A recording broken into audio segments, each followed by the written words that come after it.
ओम शांति। आज सुनते हाँ 12 ਸਤੰਬਰ 2021 ਦੇ ਬਾਬਾ ਦੇ ਅਵਿਅਕਤ ਮਹਾਵਾਕ ਰਿਵਾਈਜ਼ ਕੋਰਸ ਦੀ ਮੁਰਲੀ ਹੈ 19 ਮਾਰਚ 1988 ਦੀ। ਮੁਰਲੀ ਦਾ ਸਾਰ ਹੈ ਯਾਦ ਵਿੱਚ ਰਮਣੀਕਤਾ ਲਾਉਣ ਦੀਆਂ ਯੁਕਤੀਆਂ। ਯਾਦ ਵਿੱਚ ਰਮਣੀਕਤਾ ਲਿਆਉਣ ਦੀਆਂ ਯੁਕਤੀਆਂ। ਅੱਜ ਵਿਧਾਤਾ ਵਰਦਾਤਾ ਬਾਪ ਦਾਦਾ ਆਪਣੇ ਮਾਸਟਰ ਵਿਧਾਤਾ ਵਰਦਾਤਾ ਬੱਚਿਆਂ ਨੂੰ ਵੇਖ ਰਹੇ ਨੇ। ਹਰ ਇੱਕ ਬੱਚਾ ਵਿਧਾਤਾ ਵੀ ਬਣੇ ਵਰਦਾਤਾ ਵੀ ਬਣੇ ਹੋ। ਨਾਲ ਨਾਲ ਬਾਪ ਦਾਦਾ ਵੇਖ ਰਹੇ ਸੀ ਬੱਚਿਆਂ ਦਾ ਮਰਤਬਾ ਕਿੰਨਾ ਮਹਾਨ ਹੈ। ਇਸ ਸੰਗਮ ਯੁੱਗ ਦੇ ਬ੍ਰਾਹਮਣ ਜੀਵਨ ਦਾ ਕਿੰਨਾ ਮਹੱਤਵ ਹੈ। ਵਿਧਾਤਾ ਵਰਦਾਤਾ ਦੇ ਨਾਲ ਵਿਧੀ ਵਿਧਾਤਾ ਵੀ ਤੁਸੀਂ ਬ੍ਰਾਹਮਣ ਹੋ।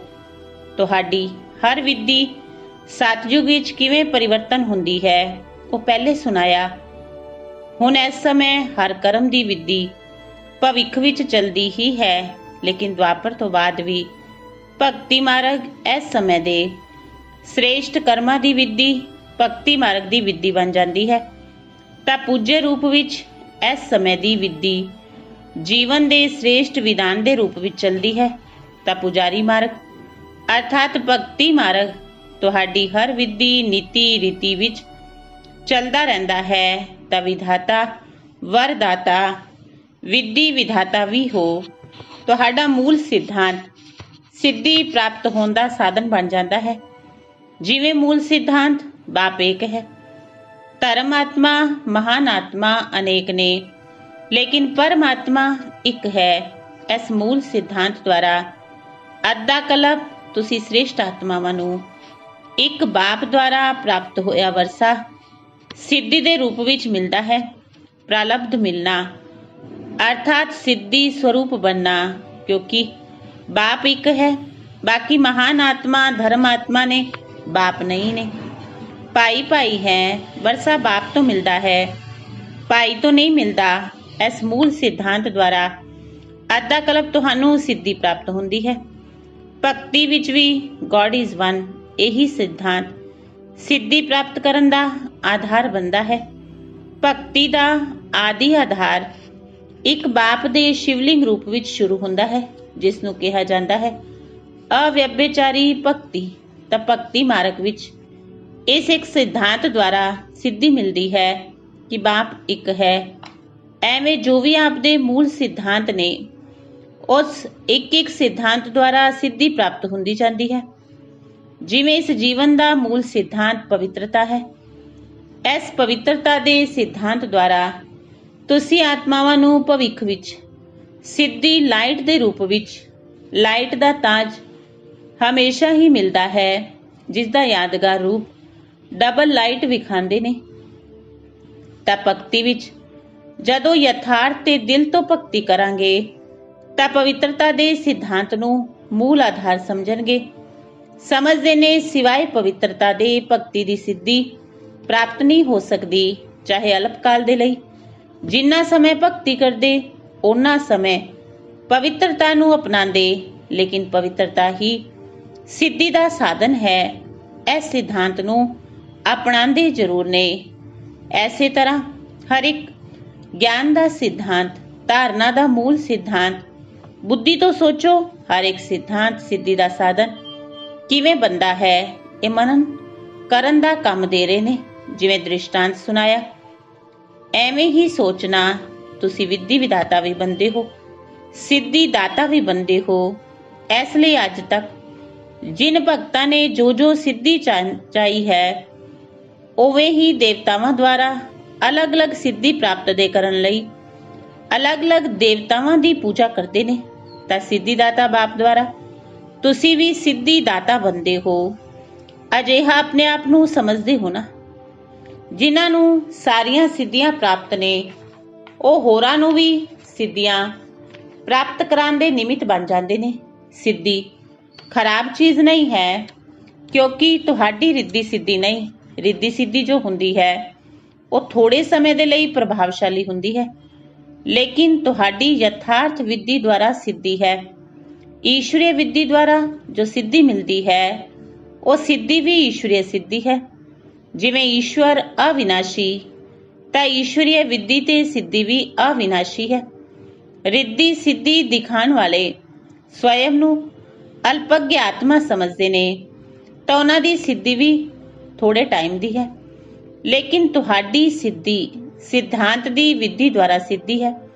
ਇਸ ਲਈ ਅੱਧਾ ਕਲਪ ਦੇ ਲਈ ਤੁਸੀਂ ਖੁਦ ਸਿੱਧੀ ਸਰੂਪ ਬਣਦੇ ਹੋ। ਅੱਧਾ ਕਲਪ ਦੇ ਲਈ ਤੁਹਾਡੇ ਸਿਧਾਂਤ ਦੁਆਰਾ ਭਗਤ ਆਤਮਾਵਾਂ ਯਥਾ ਸ਼ਕਤੀ ਤਥਾ ਫਲ ਦੀ ਪ੍ਰਾਪਤੀ ਤੇ ਸਿੱਧੀ ਦੀ ਪ੍ਰਾਪਤੀ ਕਰਦੇ ਨੇ, ਕਿਉਂਕਿ ਭਗਤੀ ਦੀ ਸ਼ਕਤੀ ਵੀ ਸਮੇਂ ਪ੍ਰਮਾਣ ਘੱਟ ਹੁੰਦੀ ਜਾਂਦੀ ਹੈ। ਸਤੋ ਪ੍ਰਧਾਨ ਭਗਤੀ ਦੀ ਸ਼ਕਤੀ ਭਗਤ ਆਤਮਾਵਾਂ ਨੂੰ ਸਿੱਧੀ ਦੀ ਅਨੁਭੂਤੀ ਅੱਜ ਕੱਲ ਦੇ ਭਗਤਾਂ ਤੋਂ ਜ਼ਿਆਦਾ ਕਰਵਾਉਂਦੀ ਹੈ। ਇਸ ਸਮੇਂ ਦੀ ਭਗਤੀ ਤਮੋ ਪ੍ਰਧਾਨ ਹੋਣ ਦੇ ਕਾਰਨ ਨਾ ਹੀ ਯਥਾਰਥ ਸਿਧਾਂਤ ਰਿਹਾ ਨਾ ਸਿੱਧੀ ਰਹੀ। ਐਨਾ ਨਸ਼ਾ ਰਹਿੰਦਾ ਹੈ ਅਸੀਂ ਕੌਣ ਹਾਂ। ਸਦਾ ਇਸ ਸ੍ਰੇਸ਼ਟ ਸੋਮਾਨ ਦੀ ਸੀਟ ਤੇ ਸੈੱਟ ਰਹਿੰਦੇ ਹੋ। ਕਿੰਨੀ ਉੱਚੀ ਸੀਟ ਹੈ। ਜਦੋਂ ਇਸ ਸਥਿਤੀ ਦੀ ਸੀਟ ਤੇ ਸੈੱਟ ਰਹਿੰਦੇ ਹੋ ਕਿ ਵਾਰ-ਵਾਰ ਅਪਸੈਟ ਹੁੰਦੇ ਹੋ। ਅਪਸੈਟ ਤਾਂ ਨਹੀਂ ਹੁੰਦੇ ਨਾ। ਇਹ ਪੋਜੀਸ਼ਨ ਹੈ। ਕਿੰਨਾ ਵੱਡਾ ਪੋਜੀਸ਼ਨ ਹੈ। ਵਿਧੀ ਵਿਧਾਨ ਸਿੱਧੀ ਦਾਤਾ ਇਸ ਪੋਜੀਸ਼ਨ ਵਿੱਚ ਜਦੋਂ ਸਥਿਤ ਹੋਵੇਗਾ ਤਾਂ ਮਾਇਆ ਓਪੋਜੀਸ਼ਨ ਨਹੀਂ ਕਰੇਗੀ। ਸਦਾ ਹੀ ਸੇਫ ਰਹੋਗੇ, ਸੁਰੱਖਿਅਤ ਰਹੋਗੇ। ਅਪਸੈਟ ਹੋਣ ਦਾ ਮੂਲ ਕਾਰਨ ਹੈ ਆਪਣੀ ਸ੍ਰੇਸ਼ਟ ਸਥਿਤੀ ਦੀ ਸੀਟ ਤੋਂ ਸਧਾਰਨ ਸਥਿਤੀ ਵਿੱਚ ਆ ਜਾਂਦੇ ਹੋ।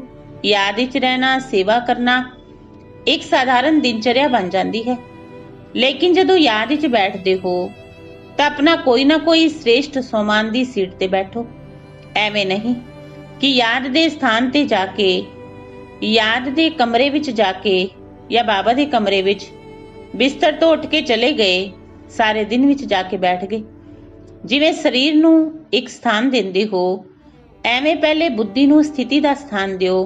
ਪਹਿਲੇ ਚੈੱਕ ਕਰੋ ਬੁੱਧੀ ਦਾ ਸਥਾਨ ਠੀਕ ਕੀਤਾ। ਈਸ਼ਵਰੀ ਨਸ਼ਾ ਸੀਟ ਤੋਂ ਖੁਦ ਹੀ ਆ ਜਾਂਦਾ ਹੈ। ਅੱਜ ਕੱਲ ਕੁਰਸੀ ਦਾ ਨਸ਼ਾ ਕਹਿੰਦੇ ਨੇ ਨਾ, ਤਾਂ ਤੁਹਾਡੀ ਸ੍ਰੇਸ਼ਟ ਸਥਿਤੀ ਦਾ ਆਸਨ ਹੈ।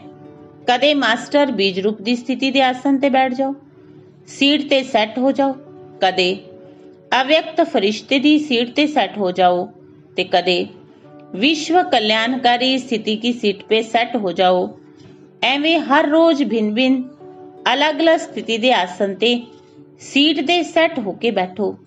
ਅਗਰ ਕਿਸੇ ਦੀ ਸੀਟ ਸੈੱਟ ਨਹੀਂ ਹੁੰਦੀ ਤਾਂ ਉਹ ਹਲਚਲ ਕਰਦਾ ਹੈ ਨਾ, ਕਦੇ ਐਵੇਂ ਕਰੇਗਾ ਕਦੇ ਉਵੇਂ ਕਰੇਗਾ। ਤਾਂ ਬੁੱਧੀ ਵਿੱਚ ਵੀ ਹਲਚਲ ਉਦੋਂ ਆਉਂਦੀ ਹੈ ਜਦੋਂ ਸੀਟ ਤੇ ਸੈੱਟ ਨਹੀਂ ਹੁੰਦੇ। ਜਾਣਦੇ ਵੀ ਹੋ ਕਿ ਅਸੀਂ ਕੀ ਹਾਂ। ਅਗਰ ਕਿਸੇ ਨੂੰ ਪੁੱਛੋ ਤੁਸੀਂ ਕੌਣ ਹੋ ਤਾਂ ਲੰਬੀ ਲਿਸਟ ਚੰਗੀ ਨਿਕਲ ਆਏਗੀ। ਪਰ ਹਰ ਸਮੇਂ ਜੋ ਜਾਣਦੇ ਹੋ ਆਪਣੇ ਆਪ ਨੂੰ ਮੰਨੋ ਵੀ ਤਾਂ ਸਹੀ। ਸਿਰਫ ਜਾਣੋ ਨਹੀਂ, ਮੰਨੋ ਵੀ, ਕਿਉਂਕਿ ਜਾਣਨ ਨਾਲ ਸੂਖਸ਼ਮ ਵਿੱਚ ਖੁਸ਼ੀ ਤਾਂ ਰਹਿੰਦੀ ਹੈ ਕਿ ਹਾਂ ਮੈਂ ਇਹ ਹਾਂ, ਲੇਕਿਨ ਮੰਨਣ ਨਾਲ ਸ਼ਕਤੀ ਆ ਜਾਂਦੀ ਹੈ। ਮੰਨ ਕੇ ਚੱਲਣ ਨਾਲ ਨਸ਼ਾ ਰਹਿੰਦਾ ਹੈ। ਜਿਵੇਂ ਕੋਈ ਪੋਜੀਸ਼ਨ ਵਾਲਾ ਸੀਟ ਤੇ ਸੈੱਟ ਹੁੰਦਾ ਹੈ, ਖੁਸ਼ੀ ਆਂਦੀ ਹੈ ਲੇਕਿਨ ਸ਼ਕਤੀ ਨਹੀਂ ਆਂਦੀ। ਤਾਂ ਜਾਣਦੇ ਹੋ, ਲੇਕਿਨ ਮੰਨ ਕੇ ਚੱਲੋ। ਵਾਰ-ਵਾਰ ਆਪਣੇ ਆਪ ਤੋਂ ਪੁੱਛੋ, ਚੈੱਕ ਕਰੋ ਸੀਟ ਤੇ ਸੈੱਟ ਹਾਂ ਜਾਂ ਸਧਾਰਨ ਸਥਿਤੀ ਤੋਂ ਨੀਚੇ ਆ ਗਿਆ। ਜੋ ਹੋਰਾਂ ਨੂੰ ਸਿੱਧੀ ਦੇਣ ਵਾਲੇ ਨੇ ਉਹ ਖੁਦ ਹਰ ਸੰਕਲਪ ਵਿੱਚ, ਹਰ ਕਰਮ ਵਿੱਚ ਸਿੱਧੀ ਸਰੂਪ ਅਵਸ਼ਯ ਬਣਨਗੇ, ਦਾਤਾ ਹੋਣਗੇ। ਸਿੱਧੀ ਦਾਤਾ ਕਦੇ ਇਹ ਨਹੀਂ ਸੋਚ ਸਕਦੇ ਕਿੰਨਾ ਪੁਰਸ਼ਾਰਥ ਕਰਦੇ ਹਾਂ, ਮਿਹਨਤ ਕਰਦੇ ਹਾਂ, ਲੇਕਿਨ ਸਿੱਧੀ ਵਿਖਾਈ ਨਹੀਂ ਦਿੰਦੀ। ਜਿੰਨਾ ਯਾਦ ਦਾ ਅਭਿਆਸ ਕਰਨੇ ਹਾਂ ਉਨੀ ਸਿੱਧੀ ਅਨੁਭਵ ਨਹੀਂ ਹੁੰਦੀ। ਇਸ ਤੋਂ ਸਿੱਧ ਹੁੰਦਾ ਹੈ ਕਿ ਸੀਟ ਤੇ ਸੈੱਟ ਹੋਣ ਦੀ ਵਿਧੀ ਯਥਾਰਥ ਨਹੀਂ ਹੈ, ਸਹੀ ਨਹੀਂ ਹੈ, ਰਮਣੀਕ ਗਿਆਨ ਹੈ। ਰਮਣੀਕ ਅਨੁਭਵ ਖੁਦ ਹੀ ਸੁਸਤੀ ਨੂੰ ਭਜਾ ਦਿੰਦਾ ਹੈ। ਇਹ ਤਾਂ ਕਈ ਕਹਿੰਦੇ ਨੇ ਨਾ, ਉਹ ਤਾਂ ਨੀਂਦ ਨਹੀਂ ਆਏਗੀ, ਪਰ ਯੋਗ ਵਿੱਚ ਨੀਂਦ ਜ਼ਰੂਰ ਆਏਗੀ। ਇਹ ਕਿਉਂ ਹੁੰਦਾ ਹੈ? ਇਹ ਕੀ ਗੱਲ ਹੈ ਕਿ ਥਕਾਵਟ ਹੈ? ਥਕਾਵਟ ਦੀ ਗੱਲ ਨਹੀਂ, ਲੇਕਿਨ ਰਮਣੀਕ ਰੀਤੀ ਨਾਲ, ਨੈਚੁਰਲ ਰੂਪ ਨਾਲ ਬੁੱਧੀ ਨੂੰ ਸੀਟ ਤੇ ਸੈੱਟ ਨਹੀਂ ਕਰਦੇ। ਸਿਰਫ ਇੱਕ ਰੂਪ ਨਾਲ ਨਹੀਂ, ਲੇਕਿਨ ਵੈਰਾਈਟੀ ਰੂਪ ਨਾਲ ਸੈੱਟ ਕਰੋ। ਉਹ ਚੀਜ਼ ਅਗਰ ਵੈਰਾਈਟੀ ਰੂਪ ਵਿੱਚ ਯੂਜ਼ ਕਰ ਸਕਦੇ ਹੋ ਤਾਂ ਦਿਲ ਖੁਸ਼ ਹੁੰਦੀ ਹੈ। ਚਾਹੇ ਵਧੀਆ ਚੀਜ਼ ਹੋਵੇ, ਲੇਕਿਨ ਇੱਕ ਹੀ ਚੀਜ਼ ਨੂੰ ਵਾਰ-ਵਾਰ ਖਾਂਦੇ ਰਹੋ, ਦੇਖਦੇ ਰਹੋ ਤਾਂ ਕੀ ਹੋਵੇਗਾ? ਐਵੇਂ ਹੀ ਬੀਜ ਰੂਪ ਬਣੋ, ਲੇਕਿਨ ਕਦੇ-ਕਦੇ ਲਾਈਟ ਹਾਊਸ ਦੇ ਰੂਪ ਵਿੱਚ, ਕਦੇ ਮਾਈਟ ਹਾਊਸ ਦੇ ਰੂਪ ਵਿੱਚ, ਕਦੇ ਵ੍ਰਿਕਸ਼ ਦੇ ਉੱਪਰ ਬੀਜ ਰੂਪ ਵਿੱਚ, ਕਦੇ ਸ੍ਰਿਸ਼ਟੀ ਚੱਕਰ ਦੇ ਉੱਪਰ ਟੌਪ ਵਿੱਚ ਖੜੇ ਹੋ ਕੇ ਸਾਰਿਆਂ ਨੂੰ ਸ਼ਕਤੀ ਦਿਓ। ਜੋ ਅਲੱਗ-ਅਲੱਗ ਟਾਈਟਲ ਮਿਲਦੇ ਨੇ ਉਹ ਰੋਜ਼ ਅਲੱਗ-ਅਲੱਗ ਟਾਈਟਲ ਅਨੁਭਵ ਕਰੋ। ਕਦੇ ਨੂਰੇ ਰਤਨ ਬਣ ਬਾਪ ਦੇ ਨੈਣਾਂ ਵਿੱਚ ਸਮਾਇਆ ਹੋਇਆ ਹਾਂ, ਇਸ ਸਰੂਪ ਦੀ ਅਨੁਭੂਤੀ ਕਰੋ। ਕਦੇ ਮਸਤਕ ਮਣੀ ਬਣ, ਕਦੇ ਤਖਤ ਨਸ਼ੀਨ ਬਣ, ਕਦੇ ਅਲੱਗ-ਅਲੱਗ ਸਰੂਪਾਂ ਦਾ ਅਨੁਭਵ ਕਰੋ। ਵੈਰਾਈਟੀ ਲਿਆਓ ਤਾਂ ਰਮਣੀਕਤਾ ਆਏਗੀ। ਬਾਪ ਦਾਦਾ ਰੋਜ਼ ਮੁਰਲੀ ਵਿੱਚ ਅਲੱਗ-ਅਲੱਗ ਟਾਈਟਲ ਦਿੰਦੇ ਨੇ। ਕਿਉਂ ਦਿੰਦੇ ਨੇ? ਕਿਉਂਕਿ ਉਸੇ ਸੀਟ ਤੇ ਸੈੱਟ ਹੋ ਜਾਓ ਜਾਂ ਵਿੱਚੋਂ ਚੈੱਕ ਕਰੋ। ਪਹਿਲੇ ਵੀ ਸੁਣਾਇਆ ਸੀ ਨਾ ਕਿ ਭੁੱਲ ਜਾਂਦੇ ਹੋ। 6 ਘੰਟੇ 8 ਘੰਟੇ ਬੀਤ ਜਾਂਦੇ ਨੇ, ਫਿਰ ਸੋਚਦੇ ਹੋ, ਇਸ ਲਈ ਉਦਾਸ ਹੋ ਜਾਂਦੇ ਹੋ ਕਿ ਅੱਧਾ ਦਿਨ ਤਾਂ ਚਲਾ ਗਿਆ। ਪਰ ਇਹ ਨੈਚੁਰਲ ਅਭਿਆਸ ਹੋ ਜਾਏ ਤਾਂ ਹੀ ਵਿਧੀ ਵਿਧਾਤਾ ਸਿੱਧੀ ਦਾਤਾ ਬਣ ਵਿਸ਼ਵ ਦੀ ਆਤਮਾਵਾਂ ਦਾ ਕਲਿਆਣ ਕਰ ਸਕੋਗੇ। ਸਮਝਿਆ? ਅੱਜ ਮਧੂਬਨ ਵਾਲਿਆਂ ਦਾ ਦਿਨ ਹੈ। ਡਬਲ ਵਿਦੇਸ਼ੀ ਆਪਣੇ ਸਮੇਂ ਦਾ ਚਾਂਸ ਦੇ ਰਹੇ ਨੇ ਕਿਉਂਕਿ ਮਧੂਬਨ ਵਾਲਿਆਂ ਨੂੰ ਵੇਖ ਕੇ ਖੁਸ਼ ਹੁੰਦੇ ਨੇ। ਮਧੂਬਨ ਵਾਲੇ ਕਹਿੰਦੇ ਨੇ ਮਹਿਮਾ ਨਹੀਂ ਕਰੋ, ਮਹਿਮਾ ਤਾਂ ਬੜੀ ਸੁਣ ਲਈ। ਮਹਿਮਾ ਸੁਣਦੇ ਮਹਾਨ ਬਣ ਰਹੇ ਹਾਂ। ਇਹ ਮਹਿਮਾ ਹੀ ਢਾਲ ਬਣ ਜਾਂਦੀ ਹੈ। ਜਿਵੇਂ ਯੁੱਧ ਵਿੱਚ ਸੇਫਟੀ ਦਾ ਸਾਧਨ ਢਾਲ ਹੁੰਦੀ ਹੈ ਨਾ, ਇਹ ਮਹਿਮਾ ਵੀ ਸਮ੍ਰਿਤੀ ਦਿਲਾਂਦੀ ਹੈ ਅਸੀਂ ਕਿੰਨੇ ਮਹਾਨ ਹਾਂ। ਮਧੂਬਨ ਸਿਰਫ ਮਧੂਬਨ ਨਹੀਂ, ਮਧੂਬਨ ਹੈ ਵਿਸ਼ਵ ਦੀ ਸਟੇਜ। ਮਧੂਬਨ ਵਿੱਚ ਰਹਿਣਾ ਅਰਥਾਤ ਵਿਸ਼ਵ ਦੀ ਸਟੇਜ ਤੇ ਰਹਿਣਾ। ਤਾਂ ਜੋ ਸਟੇਜ ਤੇ ਹੁੰਦਾ ਹੈ ਕਿੰਨੇ ਅਟੈਂਸ਼ਨ ਨਾਲ ਰਹਿੰਦਾ ਹੈ। ਸਧਾਰਨ ਰੀਤੀ ਕੋਈ ਕਿਸੇ ਵੀ ਸਥਾਨ ਤੇ ਰਹਿੰਦਾ ਹੋਵੇ ਇੰਨਾ ਧਿਆਨ ਨਹੀਂ ਦਿੰਦਾ, ਲੇਕਿਨ ਜਦੋਂ ਸਟੇਜ ਤੇ ਆਏਗਾ ਹਰ ਸਮੇਂ ਹਰ ਕਰਮ ਇੰਨਾ ਹੀ ਅਟੈਂਸ਼ਨ ਹੋਏਗਾ। ਤਾਂ ਮਧੂਬਨ ਵਿਸ਼ਵ ਦੀ ਸਟੇਜ ਹੈ। ਚਾਰੋਂ ਪਾਸੇ ਨਜ਼ਰ ਮਧੂਬਨ ਦੇ ਉੱਪਰ ਹੈ। ਉਵੇਂ ਵੀ ਸਭ ਦਾ ਅਟੈਂਸ਼ਨ ਸਟੇਜ ਦੇ ਨਾਲ ਹੀ ਹੁੰਦਾ ਹੈ ਨਾ। ਤਾਂ ਮਧੂਬਨ ਨਿਵਾਸੀ ਸਦਾ ਵਿਸ਼ਵ ਦੀ ਸਟੇਜ ਤੇ ਸਥਿਤ ਨੇ। ਨਾਲ ਮਧੂਬਨ ਇੱਕ ਵਿਚਿੱਤਰ ਗੁੰਬਜ ਹੈ। ਗੁੰਬਜ ਜੋ ਹੁੰਦੇ ਨੇ ਉਸ ਦਾ ਆਵਾਜ਼ ਆਪਣੇ ਤੱਕ ਆਂਦਾ ਹੈ, ਲੇਕਿਨ ਮਧੂਬਨ ਅਜਿਹਾ ਵਿਚਿੱਤਰ ਗੁੰਬਜ ਹੈ ਜੋ ਮਧੂਬਨ ਦਾ ਜ਼ਰਾ ਵੀ ਆਵਾਜ਼ ਵਿਸ਼ਵ ਤੱਕ ਚਲਾ ਜਾਂਦਾ ਹੈ। ਜਿਵੇਂ ਅੱਜ ਕੱਲ੍ਹ ਦੇ ਪੁਰਾਣੇ ਜ਼ਮਾਨੇ ਦੇ ਕਈ ਅਜਿਹੇ ਸਥਾਨ ਨਿਸ਼ਾਨੀ ਮਾਤਰ ਨੇ ਜਿੱਥੇ ਇੱਕ ਦੀਵਾਰ ਨੂੰ ਹੱਥ ਲਗਾਵਾਂਗੇ, ਆਵਾਜ਼ ਕਰਾਂਗੇ ਤਾਂ 10 ਦੀਵਾਰਾਂ ਵਿੱਚੋਂ ਆਵਾਜ਼ ਆਏਗਾ। ਐਵੇਂ ਸੁਣਾਈ ਦੇਵੇਗਾ ਜਿਵੇਂ ਦੀਵਾਰ ਨੂੰ ਕੋਈ ਹਿਲਾ ਰਿਹਾ ਹੈ ਜਾਂ ਆਵਾਜ਼ ਕਰ ਰਿਹਾ ਹੈ। ਤਾਂ ਮਧੂਬਨ ਐਜਾ ਵਿਚਿੱਤਰ ਗੁੰਬਦ ਹੈ ਜੋ ਮਧੂਬਨ ਦਾ ਆਵਾਜ਼ ਸਿਰਫ ਮਧੂਬਨ ਤੱਕ ਨਹੀਂ ਰਹਿੰਦਾ, ਚਾਰੋਂ ओर ਫੈਲ ਜਾਂਦਾ ਹੈ। ਅਜਿਹਾ ਫੈਲਦਾ ਹੈ ਜੋ ਮਧੂਬਨ ਵਿੱਚ ਰਹਿਣ ਵਾਲਿਆਂ ਨੂੰ ਵੀ ਪਤਾ ਨਹੀਂ ਹੁੰਦਾ, ਲੇਕਿਨ ਵਿਚਿੱਤਰਤਾ ਹੈ ਨਾ, ਬਾਹਰ ਤੱਕ ਪਹੁੰਚ ਜਾਂਦਾ ਹੈ। ਪਰ ਐਵੇਂ ਨਹੀਂ ਸਮਝੋ ਕਿ ਇੱਥੇ ਦੇਖਿਆ ਇੱਥੇ ਬੋਲਿਆ, ਨਹੀਂ, ਵਿਸ਼ਵ ਤੱਕ ਆਵਾਜ਼ ਹਵਾ ਦੀ ਰਫ਼ਤਾਰ ਤੱਕ ਪਹੁੰਚ ਜਾਂਦਾ ਹੈ ਕਿਉਂਕਿ ਸਭ ਦੀਆਂ ਨਜ਼ਰਾਂ ਵਿੱਚ, ਬੁੱਧੀ ਵਿੱਚ ਸਦਾ ਮਧੂਬਨ ਤੇ ਮਧੂਬਨ ਦਾ ਬਾਪ ਦਾਦਾ ਹੀ ਰਹਿੰਦਾ ਹੈ। ਤਾਂ ਜਦੋਂ ਮਧੂਬਨ ਦਾ ਬਾਪ ਨਜ਼ਰਾਂ ਵਿੱਚ ਰਹਿੰਦਾ ਹੈ ਤਾਂ ਮਧੂਬਨ ਹੀ ਨਜ਼ਰ ਆਏਗਾ ਨਾ। ਮਧੂਬਨ ਦਾ ਬਾਬਾ ਹੈ ਤਾਂ ਮਧੂਬਨ ਤਾਂ ਆਏਗਾ ਹੀ। ਮਧੂਬਨ ਵਿੱਚ ਸਿਰਫ ਬਾਬਾ ਨਹੀਂ, ਬੱਚੇ ਵੀ ਤਾਂ ਰਹਿੰਦੇ ਨੇ ਨਾ। ਤਾਂ ਮਧੂਬਨ ਨਿਵਾਸੀ ਵੀ ਸਵਤः ਸਭ ਦੀ ਨਜ਼ਰਾਂ ਵਿੱਚ ਆ ਜਾਂਦੇ ਨੇ। ਕੋਈ ਬ੍ਰਾਹਮਣ ਤੋਂ ਪੁੱਛੋ ਕਿੰਨਾ ਵੀ ਕੋਈ ਦੂਰ ਰਹਿੰਦਾ ਹੋਵੇ ਕੀ ਯਾਦ ਰਹਿੰਦਾ ਹੈ? ਤਾਂ ਮਧੂਬਨ ਤੇ ਮਧੂਬਨ ਦਾ ਬਾਬਾ। ਇੰਨਾ ਮਹੱਤਵ ਹੈ ਮਧੂਬਨ ਨਿਵਾਸੀਆਂ ਦਾ। ਸਮਝਿਆ? ਅੱਛਾ, ਚਾਰੋਂ ਪਾਸੋਂ ਦੇ ਸਰਵ ਸੇਵਾ ਦੇ ਉਮੰਗ ਉਤਸ਼ਾਹ ਵਿੱਚ ਰਹਿਣ ਵਾਲੇ, ਸਦਾ ਇੱਕ ਬਾਪ ਦੇ ਸਨੇਹ ਵਿੱਚ ਸਮਾਏ ਹੋਏ, ਸਦਾ ਹਰ ਕਰਮ ਸ੍ਰੇਸ਼ਟ ਵਿਧੀ ਦੁਆਰਾ ਸਿੱਧੀ ਨੂੰ ਅਨੁਭਵ ਕਰਨ ਵਾਲੇ, ਸਦਾ ਖੁਦ ਨੂੰ ਵਿਸ਼ਵ ਦੇ ਕਲਿਆਣਕਾਰੀ ਅਨੁਭਵ ਕਰ, ਹਰ ਸੈਕਿੰਡ ਹਰ ਬੋਲ ਸ੍ਰੇਸ਼ਟ ਕਲਿਆਣ ਦੀ ਭਾਵਨਾ ਕਾਮਨਾ ਸੇਵਾ ਵਿੱਚ ਬਿਜ਼ੀ ਰਹਿਣ ਵਾਲੇ ਅਜਿਹੇ ਬਾਪ ਸਮਾਨ ਸਦਾ ਅਥਕ ਸੇਵਾਧਾਰੀ ਬੱਚਿਆਂ ਨੂੰ ਬਾਪ ਦਾਦਾ ਦਾ ਯਾਦ ਪਿਆਰ ਤੇ ਨਮਸਤੇ। ਰੂਹਾਨੀ ਬੱਚਿਆਂ ਦੀ ਰੂਹਾਨੀ ਬਾਪ ਦਾਦਾ ਨੂੰ ਨਮਸਤੇ ਨਮਸਤੇ ਨਮਸਤੇ ਜੀ। ਪਰਸਨਲ ਮੁਲਾਕਾਤ। ਪਹਿਲਾ ਪੁਆਇੰਟ, खुद ਨੂੰ कर्मयोगी श्रेष्ठ आत्मा अनुभव करते हो। कर्मयोगी आत्मा सदा कर्म ਦਾ ਪ੍ਰਤੱਖ ਫਲ खुद ही अनुभव करती है। प्रत्यक्ष फल खुशी ते शक्ति। ਤਾਂ कर्मयोगी आत्मा अर्थात प्रत्यक्ष फल खुशी ते शक्ति अनुभव करने वाली बाप दादा ਸਦਾ ਬੱਚਿਆਂ ਨੂੰ ਪ੍ਰਤੱਖ ਫਲ ਪ੍ਰਾਪਤ ਕਰਾਉਣ ਵਾਲੇ ਨੇ। ਹੁਣੇ ਕਰਮ ਕੀਤਾ, ਕਰਮ ਕੀਤੇ ਖੁਸ਼ੀ ਤੇ ਸ਼ਕਤੀ ਦਾ ਅਨੁਭਵ ਕੀਤਾ। ਅਜਿਹੇ ਕਰਮਯੋਗੀ ਆਤਮਾ ਹੋ। ਇਸ ਸਮ੍ਰਿਤੀ ਨਾਲ ਸਦਾ ਅੱਗੇ ਵਧਦੇ ਰਹੋ। ਦੂਜਾ, ਬੇਹੱਦ ਦੀ ਸੇਵਾ ਕਰਨ ਵਿੱਚ ਬੇਹੱਦ ਦੀ ਖੁਸ਼ੀ ਦੀ ਸਵਤः ਹੀ ਅਨੁਭਵ ਹੁੰਦਾ ਹੈ ਨਾ। ਬੇਹੱਦ ਦਾ ਬਾਪ ਬੇਹੱਦ ਦਾ ਅਧਿਕਾਰੀ ਬਣਾਉਂਦੇ ਨੇ। ਬੇਹੱਦ ਸੇਵਾ ਦਾ ਫਲ ਬੇਹੱਦ ਦਾ ਰਾਜ੍य ਭਾਗ ਸਵਤः ਹੀ ਪ੍ਰਾਪਤ ਕਰਵਾਉਂਦਾ ਹੈ। ਜਦੋਂ ਬੇਹੱਦ ਦੀ ਸਥਿਤੀ ਵਿੱਚ ਸਥਿਤ ਹੋ ਕੇ ਸੇਵਾ ਕਰਦੇ ਹੋ ਤਾਂ ਜਿਨ ਆਤਮਾਵਾਂ ਦੇ ਨਿਮਿਤ ਬਣਦੇ ਹੋ ਉਹਨਾਂ ਦੀ ਦੁਆਵਾਂ ਖੁਦ ਹੀ ਆਤਮਾ ਨੂੰ ਸ਼ਕਤੀ ਤੇ ਖੁਸ਼ੀ ਦੀ ਅਨੁਭੂਤੀ ਕਰਾਉਂਦੀਆਂ ਨੇ।